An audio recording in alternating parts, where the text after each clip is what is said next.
Have you ever felt it? A whisper in the quiet moments, a silent understanding with an animal that defies all logic. Have you ever looked into the eyes of a pet and felt a depth of connection that science has no words for, a profound recognition that you are not alone in your journey? If you have, know that you are not imagining things. You are not on the fringe. You are on the front line of a great planetary awakening, a shift in consciousness foretold by mystics, and now, finally, being witnessed by science. The spirit is life itself. The mind is the architect of our reality, and the physical world is merely the result of the vibrations we emit. This is an ancient truth, a divine law whispered through the ages, and its full meaning is about to be revealed. If this message resonates with the deepest part of your being, subscribe to our channel and type "I am ready" in the comments below. Join us, for the great convergence is upon us, and your soul has a vital part to play. In the hallowed, silent halls of the Association for Research and Enlightenment, amidst the scent of aged paper and forgotten histories, a divine appointment was kept. Dr. Elena Reyes, a brilliant neurobiologist from Johns Hopkins, believed she was merely conducting research for a paper on interspecies communication. Her mind, meticulously trained in the rigors of empirical science, sought logical patterns and historical data on consciousness. But her soul, a far more ancient and wise instrument, had guided her here for another reason entirely. She was drawn to a set of over 14,000 documented readings from Edgar Cayce, America's most enigmatic psychic, a man who could tap into the universal consciousness, the Akashic records, as easily as others read a book. Destiny guided her hands past the meticulously catalogued archives, leading her to a dusty, forgotten corner. It was there she found them, the last of the uncatalogued readings from 1944, a collection of journals that had been water-damaged decades ago and were only recently restored. Marion Owens, the elderly archivist whose hands had lovingly pieced these fragments of wisdom back together, explained their history. Edgar was failing by then, she said, her voice a soft echo of the past. His health deteriorated rapidly after giving too many readings during the war years. He was pouring his life force into helping others. As Elena opened one of the brittle journals, the spine cracked, releasing the musty scent of paper that had remained undisturbed for generations, a fragrance of dormant prophecy. Her eyes scanned the faded blue ink, the script of a man whose spirit was already transitioning between worlds. And there, on page 37, a page that seemed to hum with a strange energy, 3 words leaped out, seizing her scientific mind and shaking it to its core. Animal consciousness wavelengths. This was not merely an odd phrase. It was a key, a coded message from the past, meant for the future, meant for her, meant for now. It spoke of a coming time, a great convergence, when the veil between worlds would thin and those with the ears to hear and the eyes to see would recognize a profound truth: that animals, particularly those humans call companions, have always been operating as consciousness anchors, existing in vibrational states just beyond the spectrum of human perception. The prophecy was terrifyingly specific. It declared that this shift, this awakening, would begin in the year 2025. Dr. Elena Reyes presented her findings, her voice a mixture of scientific precision and barely concealed awe. The date of her presentation was the 17th of January, 2025. Exactly 81 years to the day since Cayce had given the reading. The coincidence was a thunderclap in the sterile conference room.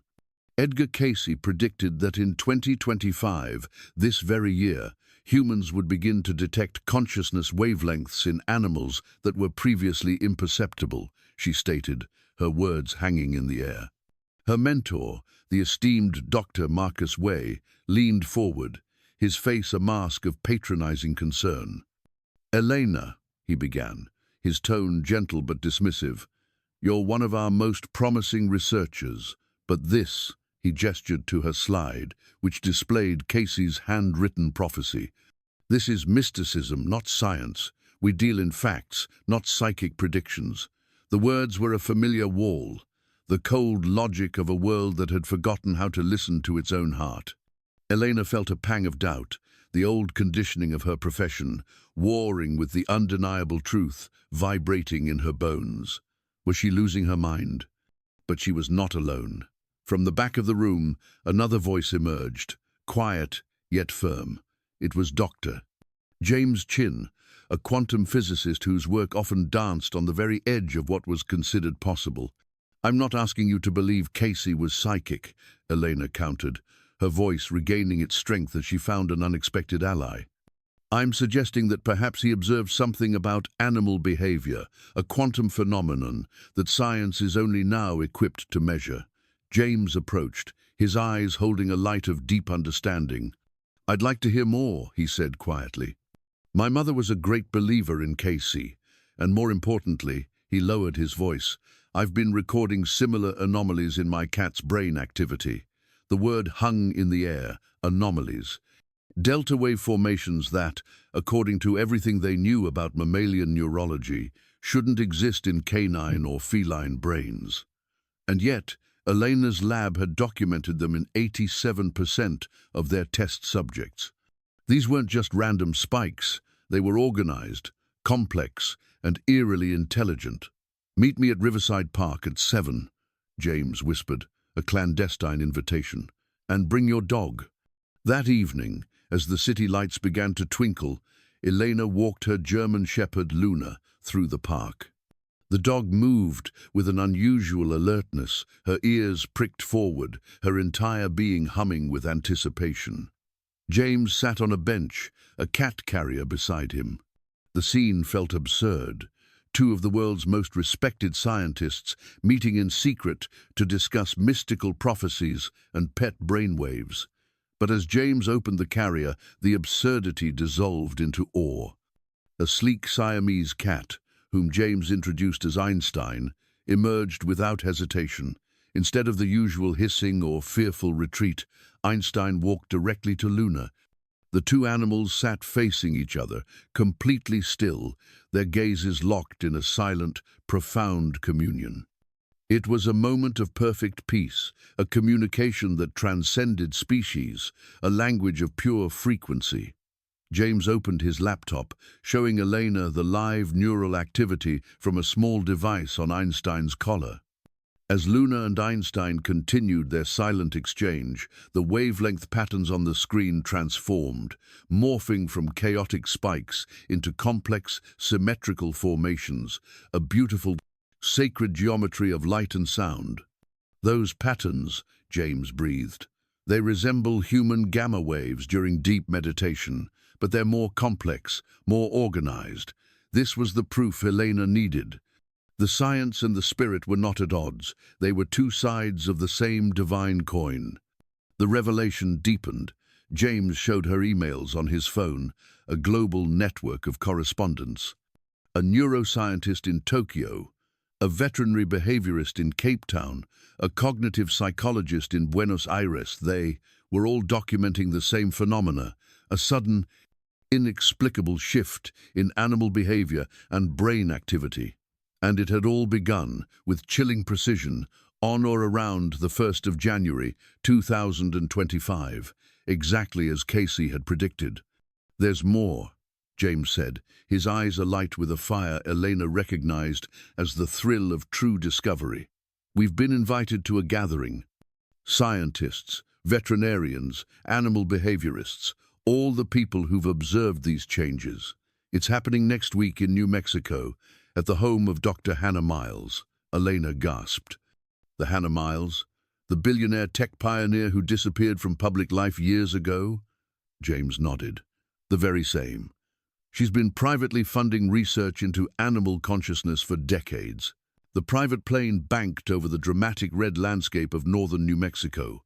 Below, a sprawling, futuristic compound appeared, a collection of circular, dome-topped buildings that seemed to grow organically out of the desert itself. "Welcome to the sanctuary," the pilot announced. As they disembarked, a tall woman with silver-streaked black hair approached.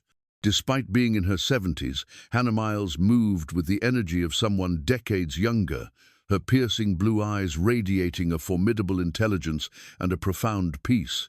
"Dr. Reyes, Dr. Chen, welcome," she said, her voice warm. Then, to their astonishment, she knelt down. "And welcome to you too, Luna and Einstein." She addressed the animals directly, without a hint of self-consciousness, and both the dog and the cat approached her with immediate, unreserved trust, accepting her touch as if they were old friends. Inside a large, circular building with a vast glass dome for a ceiling, around 50 of the world's most brilliant and open-minded thinkers were gathered. On massive screens surrounding them, data scrolled continuous neural activity monitoring from animals all around the world, all showing the same impossible, synchronized patterns. "For 30 years, I've been preparing for this moment," Hannah explained, her voice resonating through the space.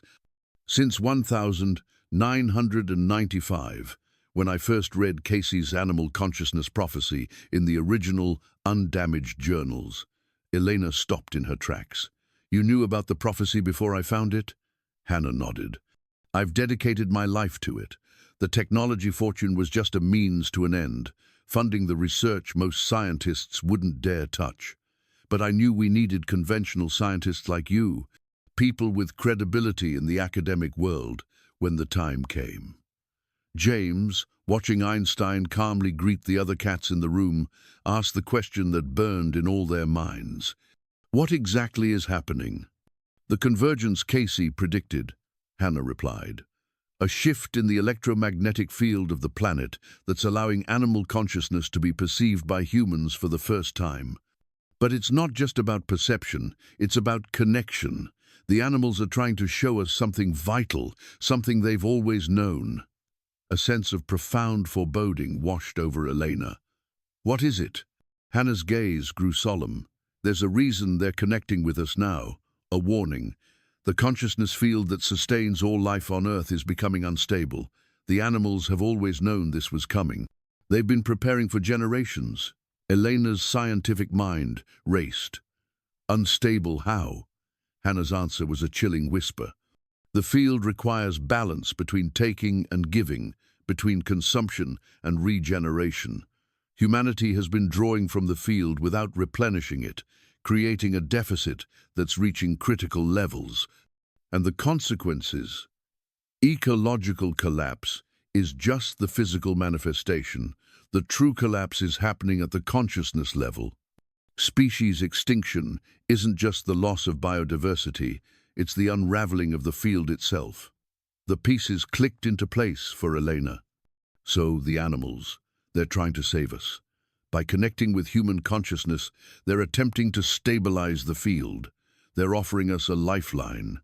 2 weeks after returning from New Mexico, Elena faced her most difficult challenge. Dr.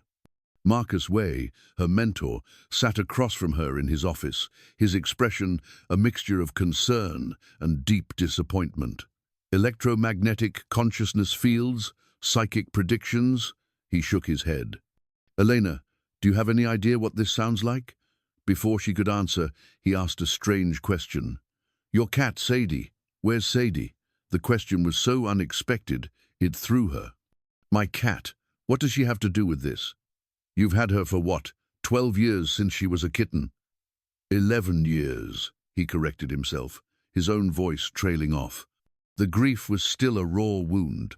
He had lost his wife, Catherine, to cancer 2 years earlier and had retreated into the cold, hard certainty of his work, becoming more rigid in his scientific worldview than ever before. "Have you noticed anything different about her behavior recently, since the new year?" Elena reached into her bag and produced a small, sleek device. "This is a modified rig designed for home use.